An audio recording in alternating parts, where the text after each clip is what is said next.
उद्धव ठाकरे सेनेचे उपनेते आणि नाराज माजी आमदार राजन साळवी यांचं अखेर ठरलं आहे।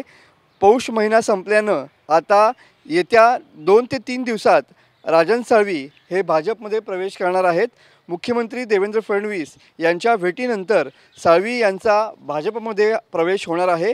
मुख्यमंत्री देवेंद्र फडणवीस यांच्या उपस्थितीमध्ये मुंबईमध्येच हा पक्षप्रवेश होणार असल्याची सूत्रांची माहिती आहे। गेले अनेक दिवसांपासून राजन साळवी यांच्या भाजप प्रवेशाची चर्चा कोकणात रंगलेली होती।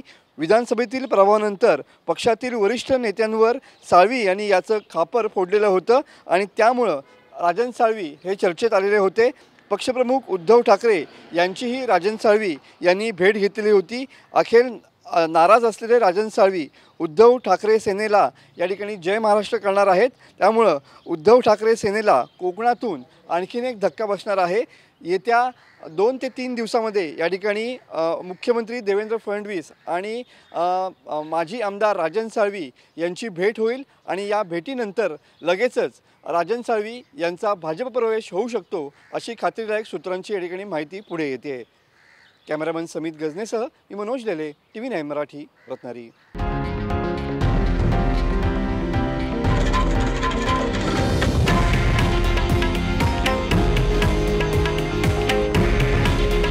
हे आहे देशातील नंबर 1 न्यूज नेटवर्क आणि आपण पाहत आहात TV9 मराठी। काळजी तुमची, हित महाराष्ट्राचं।